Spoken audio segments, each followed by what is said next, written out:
Hello നമസ്കാരം. പുതിയ vlog തുടങ്ങുന്നത് ലോർഡ്സ് ക്രിക്കറ്റ് ഗ്രൗണ്ടിൽ നിന്നാണ്. T20 വേൾഡ് കപ്പിൻ്റെ ഒരു ചെറിയ വ്ളോഗാണ്. അങ്ങനെ ഒരു മാച്ച് കാണാനായിട്ട് ഞാനും എൻ്റെ ഫ്രണ്ട് നരേന്ദ്രൻ കൂടെ ലോർഡ്സിലെത്തിക്കുകയാണ്. ലോർഡ്സിൽ ആദ്യമായിട്ട് കയറുന്ന മൂമെൻ്റാണ് ഞാൻ ഈ വീഡിയോയിൽ പകർത്തുന്നത്. ഒരു ക്രിക്കറ്റ് ആരാധന നിലയ്ക്ക് ഇതൊരു അസുലഭ മുഹൂർത്തമാണ്. Finally at Lord's. 2 മത്സരങ്ങൾ കാണാനായിട്ട് ഒരൊറ്റ ടിക്കറ്റാണ്. ആദ്യത്തേത് സൗത്ത് ആഫ്രിക്ക വേഴ്സസ് ബംഗ്ലാദേശ്, രണ്ടാമത്തേത് ഇന്ത്യ വേഴ്സസ് ഓസ്ട്രേലിയ. ആദ്യത്തെ മാച്ച് സൗത്ത് ആഫ്രിക്കയും ബംഗ്ലാദേശും തമ്മിലുള്ളത്. ബംഗ്ലാദേശ് ഫസ്റ്റ് ബാറ്റ് ചെയ്യുന്നു. ഇപ്പം നിങ്ങൾ കാണുന്നത് രണ്ടാമത്തെ ഓവർ. ബംഗ്ലാദേശ് ബാറ്റ് ചെയ്യുന്ന രണ്ടാമത്തെ ഓവർ.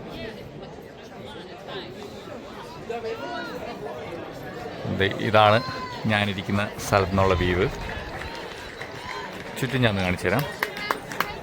സ്റ്റേഡിയം ഫുള്ളല്ല, നിങ്ങൾക്ക് ഈ വീഡിയോ കാണാം. നമ്മുടെ ലോർഡ്സിൻ്റെ ഐക്കോണിക് സ്റ്റാൻഡ്സ് അവിടെ എന്നിട്ടാണ് സൗരവ് ഗാംഗുലി ടീഷർട്ട് ഒരുക്കി ഇറക്കിയത്. കുറച്ച് ബംഗ്ലാദേശി ഫാൻസും സൗത്ത് ആഫ്രിക്കൻ ഫാൻസൊക്കെ വന്നിട്ടുണ്ട്. ഈ അമ്മയും മോനും നല്ല വൈബായിരുന്നു. സൗത്ത് ആഫ്രിക്കക്കാർ ഓരോ വിക്കറ്റ് എടുക്കുമ്പോഴും അവരുടെ വക ഒരു ആഘോഷം ഉണ്ടായിരുന്നു. നല്ല വൈബായിരുന്നു. കാർമേഘങ്ങൾ ഇങ്ങനെ ഉരുണ്ടുകൂടി നിൽക്കുകയാണ്. ഇപ്പം പിയോ എന്ന് വിചാരിച്ചിട്ട്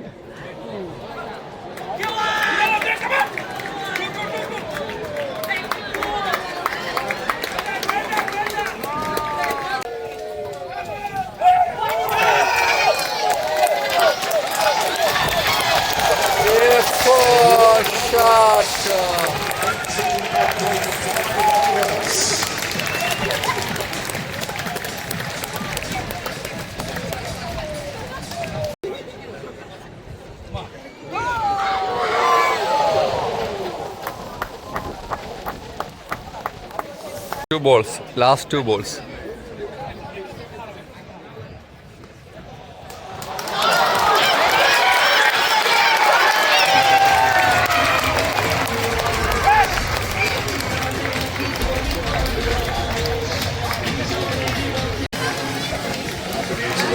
ബംഗ്ലാദേശ് അങ്ങനെ തപ്പിത്തടഞ്ഞ് 117 റൺസ് എടുത്തിട്ടുണ്ട് 20 ഓവറിൽ. അങ്ങനെ south Africa second batting start ചെയ്തിരിക്കുകയാണ്. ബംഗ്ലാദേശിൻ്റെ ഫീൽഡിങ് സത്യം പറഞ്ഞ് കുറച്ച് മോശമായിരുന്നു. അവർ കുറച്ചും കൂടെ നന്നായിട്ട് ഫീൽഡ് ചെയ്തിരുന്നെങ്കിലെന്ന് ഒരു ഇന്ത്യക്കാരൻ്റെ നിലയ്ക്ക് ആഗ്രഹിച്ചു. സൗത്ത് ആഫ്രിക്ക ഈ മത്സരം തോറ്റാൽ അത് ഇന്ത്യക്ക് കുറച്ച് അനുകൂലമാണ്, ഇന്ത്യക്ക് സെമിയിൽ കയറാനായിട്ട്. ഞാനിപ്പോൾ ഈ വീഡിയോ ഷൂട്ട് ചെയ്യുന്നത് S26 അൾട്രയിലാണ്. അടുത്തൊരു 10x സൂം കാണിച്ചത്. നമ്മുടെ ഇന്ത്യൻ ടീം മുകളിലത്തെ ഡ്രസ്സിംഗ് റൂമിൽ വന്നിട്ടുണ്ട്. 10x സൂം ചെയ്ത് പിടിച്ചൊക്കെയാണ്. കോച്ചിങ് സ്റ്റാഫും 1-2 പ്ലേയേഴ്സൊക്കെ അവിടെ നിൽപ്പുണ്ട്.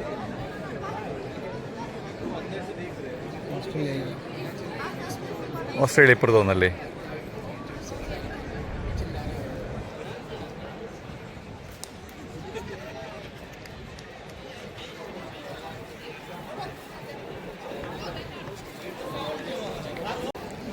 പത്ത് ഓവർ കഴിഞ്ഞപ്പോഴത്തേക്കും 59 റൺസിന് 3 വിക്കറ്റാണ് സൗത്ത് ആഫ്രിക്ക.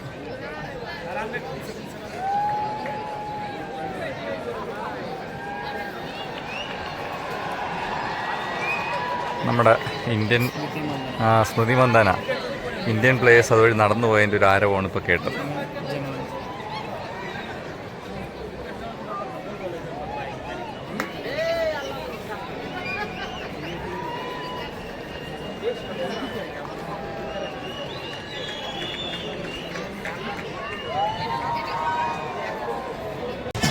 ഓസ്ട്രേലിയൻ ടീം എത്തിയിട്ടുണ്ട്.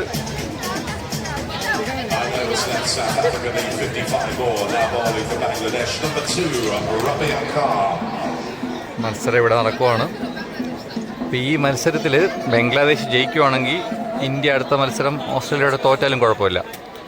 പക്ഷേ ഈ മത്സരം സൗത്ത് ആഫ്രിക്ക ജയിക്കുവാണെങ്കിൽ ഇന്ത്യക്ക് അടുത്ത മത്സരം ഓസ്ട്രേലിയയോട് തീർച്ചയായും ജയിച്ചേ പറ്റുള്ളൂ.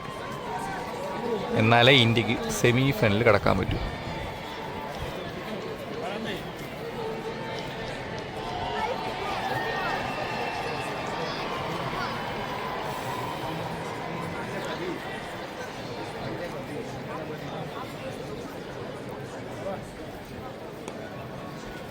ഈ പോക്ക് പോകുന്ന കണ്ടിട്ട് സൗത്ത് ആഫ്രിക്ക തട്ടിയും മുട്ടിയിട്ടാണെങ്കിലും 118 ചേസ് ചെയ്യുമെന്നാണ് തോന്നുന്നത്.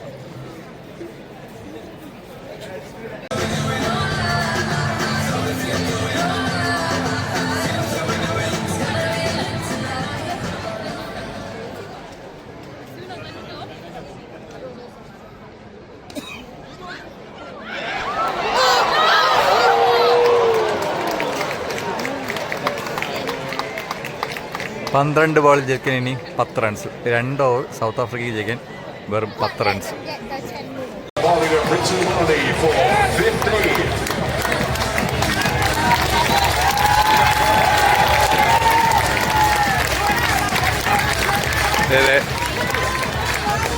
ഈ പ്ലെയറാണ് ആ ക്യാച്ച് എടുത്തത്. That was a fabulous catch.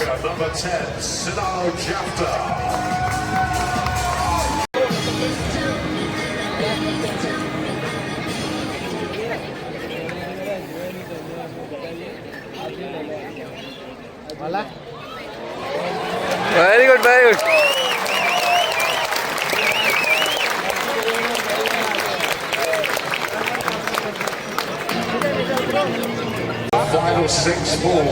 അത് കാണിക്കുന്ന 1.1 ഓവേഴ്സിൽ നിന്ന് 5 റൺസാണെങ്കിലും ജയിക്കാൻ ഇനി വേണ്ടത് വെറും 5 റൺസ്.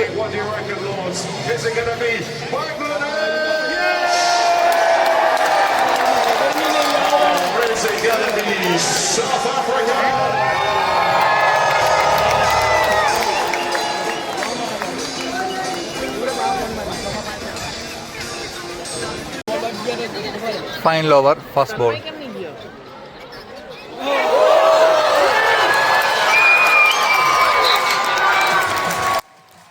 ഈ മത്സരത്തിലെ ആദ്യത്തെ ബോളിൽ വിക്കറ്റ് എടുത്ത ബംഗ്ലാദേശിൻ്റെ സ്ട്രൈക്ക് ബോളറാണ് ആ അവസാനത്തെ ഓവറിൽ വന്നത്. അവർ കുറച്ച് ഇൻസിങ്ങറൊക്കെ എറിയുന്ന ഒരു ബോളറാണ്. ഫീൽഡ് പ്ലേസ്മെൻറ്റിൽ കുറച്ച് പാളിച്ച പറ്റിയതാണ് ഈ ബൗണ്ടറിക്ക് കാരണം. ബംഗ്ലാദേശിൻ്റെ കയ്യിൽ നിന്ന് ഈ മാച്ച് പോയതും ഈ മിനിറ്റിലാണ്.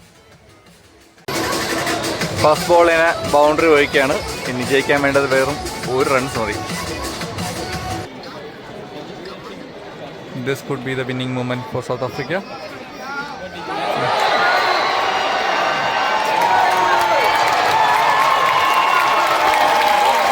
Congratulations to South Africa, winning by 4 wickets.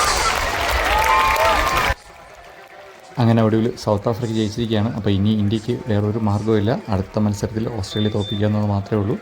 അപ്പോൾ അടുത്ത മത്സരത്തിൽ ഇതിൻ്റെ ഒരു ചെറിയ വ്ലോഗ് ചെയ്യാൻ വരും. ഇതിനേക്കാളും കുറച്ച് നല്ല രീതിയിൽ അത് ഞാൻ ഷൂട്ട് ചെയ്യും, അത് ഉറപ്പാണ്. അപ്പോൾ നിങ്ങൾ അടുത്ത വീഡിയോയും കാണണം, ചാനലൊന്ന് സബ്സ്ക്രൈബ് ചെയ്യണം. T20 വേൾഡ് കപ്പിൻ്റെ ഫൈനലും ഇതുപോലെ ഞാൻ വ്ലോഗ് ചെയ്യുന്നുണ്ട്. അപ്പം ചാനലൊന്ന് സബ്സ്ക്രൈബ് ചെയ്യണം, വീഡിയോ കാണണം, നിങ്ങളുടെ അഭിപ്രായങ്ങൾ താഴെ കമൻറ്റ് ചെയ്യണം. ഓക്കെ, ടാറ്റാ, bye bye. Okay, see U.